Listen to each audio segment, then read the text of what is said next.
Welcome here to Palm Springs Stadium for tonight's matchup versus your Palm Springs Power and the Southern Nevada baseball team. I'm Ethan Oliveras, joined by Steven Buxton.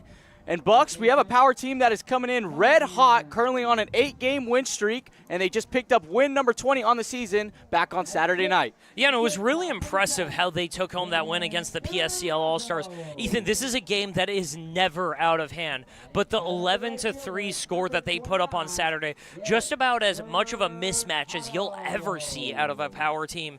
The last 2 years, it's been late-inning comebacks, and last year they had to walk it off in the 10th, and it's because of the effort that was put through in their bullpen. Because from top to bottom, I mean, that pen delivered 7 innings of fantastic baseball. Javier Vasquez, Tyler Crawford, Sanchez, and Williams as well. They were all just, I mean, nearly perfect. They pretty much pitched a shutout for the Power. Yeah, and this Power team during this win streak has been clicking on all cylinders. You've mentioned the pitching. The offense is absolutely red hot. 6 out of their 8-game win streak, they've scored double-digit runs. And we'll see here tonight if they can pick up win number 9 on the win streak. But we'll first be right back. Whether you're building, landscaping, renovating, refreshing, or simply researching, rent the right size tools for your size jobs. In store, online, or in-app at Sunbelt Rentals, where tools rule.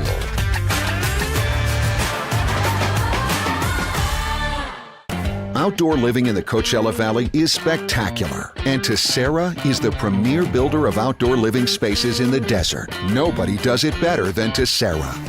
From one end of this valley to the other, from Palm Springs to Rancho Mirage, Palm Desert, to Indio and La Quinta. For 35 years, we've created the ultimate in outdoor living, landscaping, pools, and patios, so you and your family can enjoy each other. Live well. Live Tessera. Shopping for car insurance is confusing. Holy cow. Great. Now we have a cow in our kitchen. Why did you say that? Because I don't know what coverage to choose. So just say the State Farm jingle. A State Farm agent can go over all your options with you and help choose coverage that meets your needs. Dude, cow, could you move? Like a good neighbor, State Farm is there.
Back here at Palm Springs Stadium, moments away for first pitch. Ethan Oliveira is joined by Steven Buxton.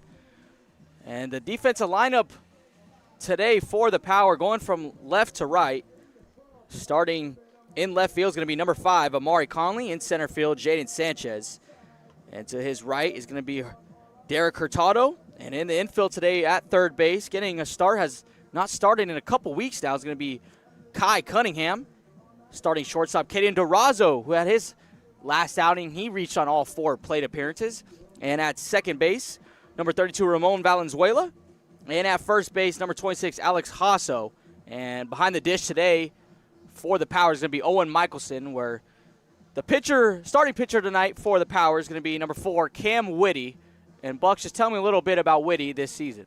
Well, for Whitty this season, he's been really one of the frontline guys for the Power. He's been one of their most consistent starters overall, and it all starts with just how much or how often, how frequently can he get ahead of hitters. It's the old adage of, there's never a better count than a 1-0 count to hit from, and there's never a better one than a 0-1 count as a pitcher. And for Whitty, if he's pounding the strike zone, if he's getting ahead of these batters, then he has been absolutely lethal. And, I mean, it's not just being able to provide quality, but it's being able to provide length for the Power. And an ERA in the mid-twos at 2.45 on the season is really just showing how much he's been an asset for this Power team. He's pitched in 7 games. He's given them 5 starts, and really, overall, there hasn't been a single bad one, and he's put up 3 scoreless outings. Yeah, and he's looking to have what you could say a bounce-back game, but on July 3rd, it was not a bad game at all against the California Rush. He pitched 4 innings, gave up 3 hits, 3 runs, 2 of those earned, 2 walks, and 5 strikeouts. But you mentioned the length out of Whitty. He's a guy that's gone 7, 6 innings this season, so that start on July 3rd kind of got cut short with only 4 innings pitched, so he's looking to have maybe a little lengthier start here today, taking on the Southern Nevada baseball. We'll see first pitch right now from Whitty is right down the middle to start the ball game.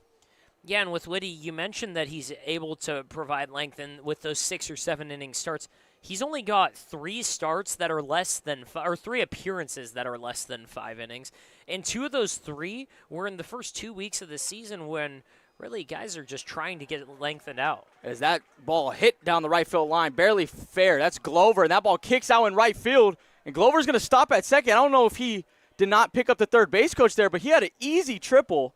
So luckily for the Power, they get fortunate there from the base running miscue by Glover.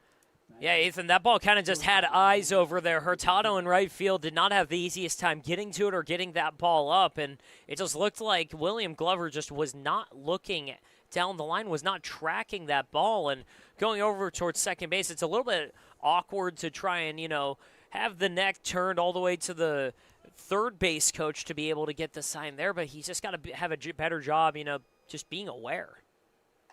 And then it seems like Michelson gets crossed up here, and that will kick away. So just like that, Glover's in just 90 feet away from scoring the first run of the ball game for Southern Nevada.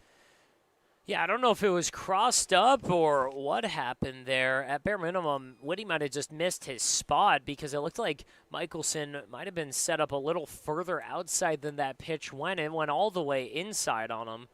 But it might have just been a miscommunication of signs, and in that case, I would have liked a quick meeting on the mound just to basically, hey, here's what the signs are. Like, let's get this together. Yeah, and most of the times, more times than not, I should say, you definitely do see the catcher go right on the mound when something like that happens. But Michelson goes right back to the plate, and Whitty fires strike 1, 1-1 count out to Chef.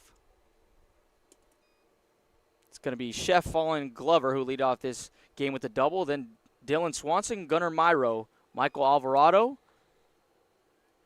Ryan Hunter, Kyle Iverson, Gavin Rogers, and closing out the lineup for Southern Nevada is going to be Lorenzo Bradley, the designated hitter. As Whitty missed with the breaking ball inside, so count now going to be 2-1.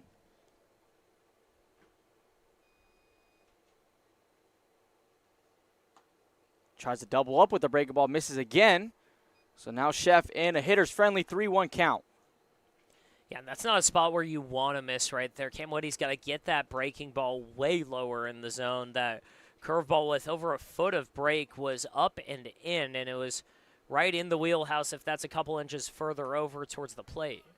That's a strike on the outside corner. Chef was already running down the line, but he'll get right back in the box as he thought that one was off the plate. And there's not a ton of ways you can really play off that last miss, that curveball up and in, but that's how you want to do it. You just change the eye level and go on the outer half with a fastball, and Whitty had him frozen. 3-2, this one down and away for ball 4, so first 2 men reach for Southern Nevada. I like the pitch selection. I like the location, but Whitty with that 89-mile-an-hour fastball looked like he just pulled it a little bit. They were trying to go away with him. They're basically going with the same pitch as the last one. But, again, just not the execution you need there. It'll now bring up the three-hole hitter in Dylan Swanson.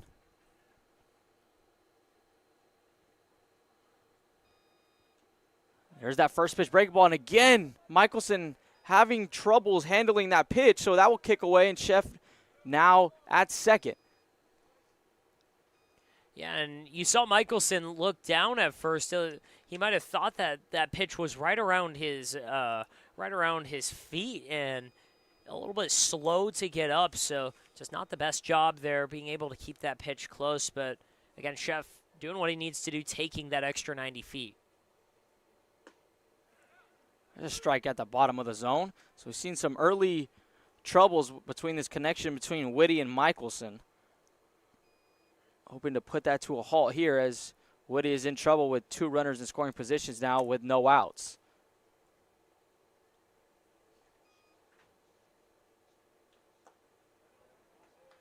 It's the infield will play back here, so they'll surrender a run as it's very early in this ball game. But we mentioned it, Bucks, of how to beat this power team is you got to strike early and you got to strike often. And this is a really talented team from Southern Nevada. A lot of guys from really high-end D2s and NAIAs on this roster. One of them from LSU Shreveport that just won the College World Series a couple years ago. And a lot of colleges, Southern Nevada guys, which, if you know anything about college baseball, that is a junior college powerhouse out there. So Southern Nevada trying to come in to Palm Springs Stadium and snap the win streak for the Power. Comes the 2-2. No chase there from Swanson. Count will be full again. Second time already in this game that Whitty has been in a full count situation. If your Swanson goal here is just put this ball in play, get across a run, and it will get rung up on the outside corner for strike three. Swanson thought that one was off the plate. Home plate umpire says no, sir, and a big out number one for Whitty. Yeah, Ethan, that one was off the plate. It was about a ball off, maybe a ball and a half, but it was Cam Whitty hitting his spot. Owen Michelson was set up on the outer half. He was set up practically closer to the left-handed batter's box, and he did a nice job dressing that thing up to steal a strike.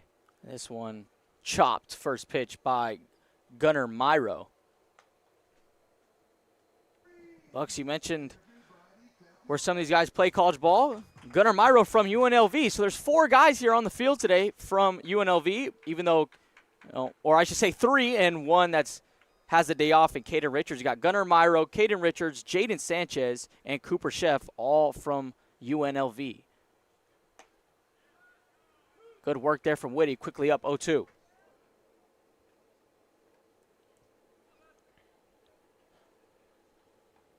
Yeah, that's just, it's the opportunity you have as a program that's so close to Vegas.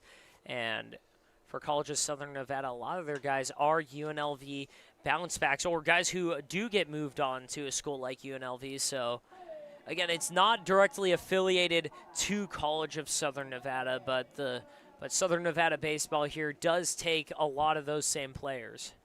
Myro last year at UNLV batted .353 with the OPS of 891, 29 runs driven in. And that's another one. Strike three on the outside corner from Whitty. And he is one out away from getting out of the jam. And Ethan, expect to see Cam Whitty and Owen Michelson basically just live in that left-handed batter's box right now, because that one is the same pitch as the one that struck out Dylan Swanson, a little bit further outside, and Michelson, again, just set up outside. Whitty hit his spot, and Michelson doing his best to frame it up. Well, I can tell you this, Bucks, if the home plate umpire is going to keep calling them in the other's batter's box, you will indeed see the pitcher going right back every time. They're not being called in the other batter's box, but that's pretty much where Michelson's setting up, and he's basically just forcing everything further in so it looks like it's closer to the zone. It's now a 2-0 count now to Michael Alvarado. Alvarado from Chandler Gilbert Community College has a chance here to give a great AB here to knock in 2 runs. You would think maybe basically towards the outfield with 2 outs. It's an aggressive base running send. There is that outside corner for strike one. And we can go further into the mechanics of pitch framing and just catchers working defensively behind the plate later in this game since there's 2 outs right now. But just know that Michelson will be keeping tabs on which spots are getting the calls. That fastball fouled straight back there from Alvarado. Whitty evens the count now 2-2. Sheff, the runner at second. Glover, the runner at third. But Whitty looking to escape the jam here. Can he strike out 3 in a row? Here comes the 2-2. This one hit hard right back up the middle for a base hit. That's going to score 2, and Southern Nevada quickly has a 2-0 lead against the Power.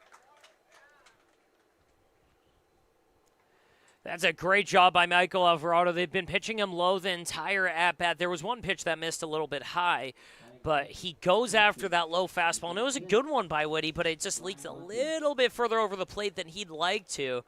And nothing better than a hitter just sending it right back where it came from. He goes right up the middle, and more often than not, there's just no defender there, Ethan. Yeah, and I think Whitty there is very frustrated. That one, you know, it just seems like all your work that you did just got put to nothing as you had to battle back. You were 1 pitch away, 1 out away from escaping the jam with no runs in the inning, but instead you face a 2-0 deficit, and hopefully for the Southern Nevada, they're looking to tag on more runs. It brings up Ryan Hunter.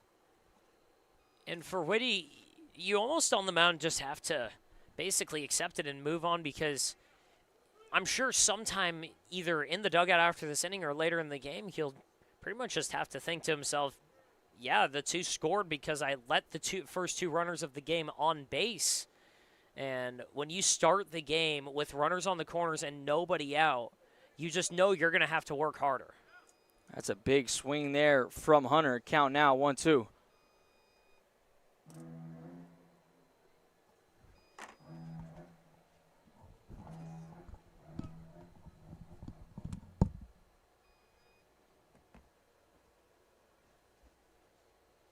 One, two now, Alvarado at first. This one hit sharply towards his dugout.